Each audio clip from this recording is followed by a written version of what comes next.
네, 이 마약 게이트에서 검찰이 직접 수사를 하면서 위법행위를 했던 이 검찰 게이트만 간단하게 말씀드리겠습니다. 내용이 너무 복잡하고요.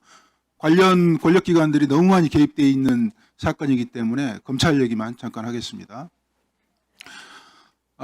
공항에 말레이시아 조직원 21명의 조직원이 12차례 침투를 합니다. 한 달 동안.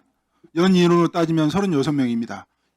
23년 1월 23일부터 계속해서 들어오다가 우연찮게 2월 5일 날 공항 입국장에서 검거가 됩니다.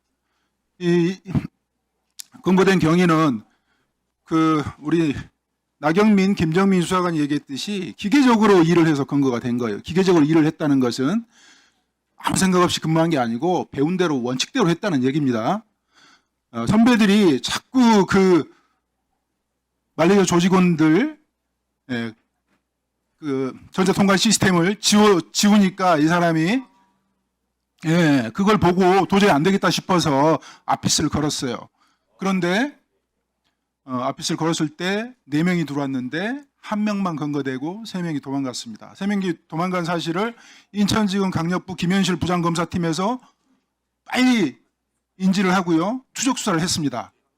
추적 수사를 했는데 1시간 정도 추적 수사를 하다가 그만뒀습니다. 그만둔 이유가 말레이시아 조직원들이 통과해서는 안 될 곳으로 통과했다는 사실을 바로 확인하는 그 순간이었습니다. 그걸 김현실 부장팀에서 심우정에게 보고했고 대검 컨트롤타워인 신봉수 그때 반부패 강력부장이었습니다. 바로 보고했습니다. 그때 이후에 이 사건이 진행되지 않았습니다. 기가 막힌 일이죠. 이걸 막을 수 있는 사람이 심우정이 인천지검장이 공항을 통제해서 막을 수 있습니까? 어림없습니다. 바로 대통령실에서 개입을 해서 막은 거죠. 그것은 대통령실에서 근무를 해본 사람들, 근무를 해본 경험이 있는 공직자들은 상식적으로 다 이해할 수밖에 없는 상황이에요. 그런 상황에서 한동훈 법무부 장관이 다음날 메시지를 냅니다. 이 사실을 알고.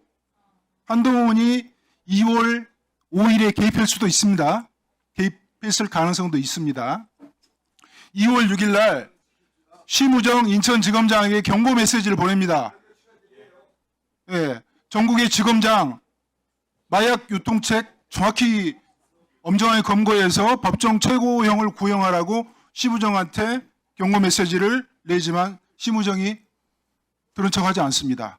그 이후에 계속해서 마약 조직원들이 들어오게 됩니다. 물론 그때 뒤를 봐줬던 공범에 가담했던 인천 세관 직원들이 영웅이 되었습니다. 아예 관리를 합니다. 그걸 지켜보다가 2월 27일 날 서울중앙지검에서 검찰이 이래서는 안 되겠다 싶었나 봐요. 그래서 서울중앙지검에서 김해공항을 내려갑니다. 그때 그 김해공항에 내려가지고 3명을 검거해 왔는데 이 3명이 기존에 있었던 범죄 사실을 다 자백을 합니다. 인천에 1월 27일 날 세관 직원들이 도와줬던 그 상황.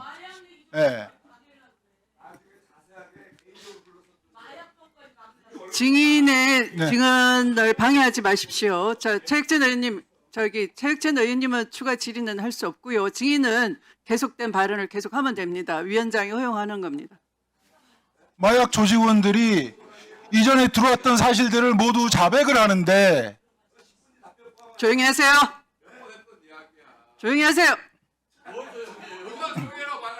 자, 진행하십시오. 네. 진행하십시오. 국가 안보와 국민의 생명과 안전이 걸린 문제입니다. 좀 들어주십시오. 마약까지 막으려고 그래? 마약까지 막으려고 그래요? 마약범 접촉 그렇게 많이 많아요. 자, 서영교 의원님, 일단 대꾸를 하지 마세요. 자, 증인한테 집중해 주세요. 중앙지검에서 뜬금없이 김해공항에 내려와서 3명을 검거를 하죠.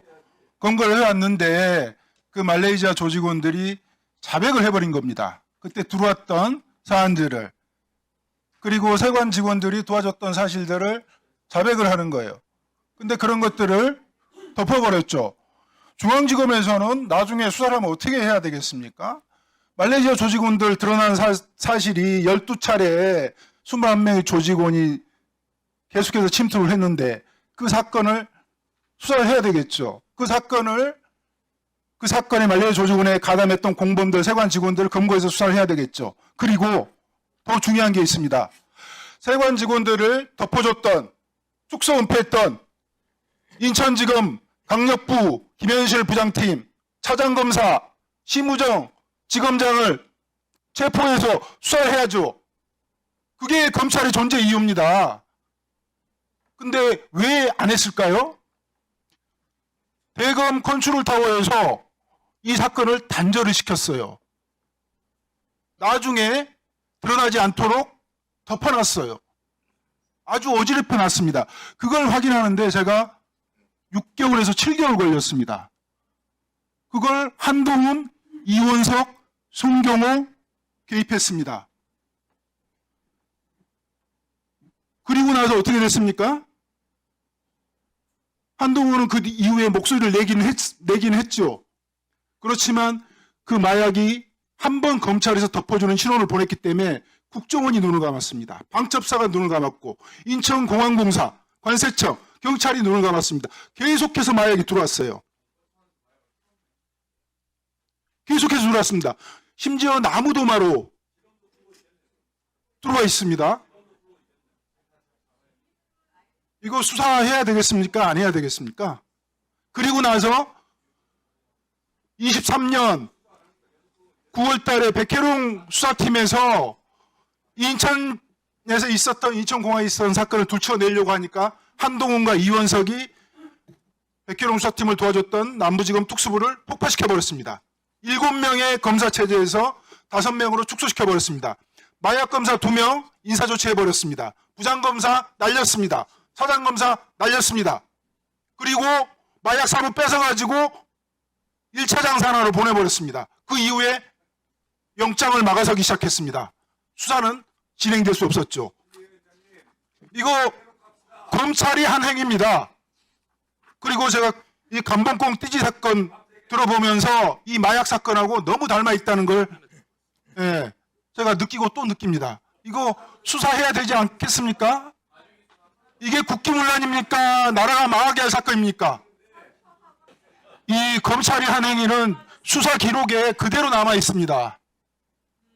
그 수사 기록들은, 검찰이 취급했던 수사 기록들은 확정 판결이 나 있기 때문에 연락 요청하시면 됩니다. 안 줍니다, 검찰은.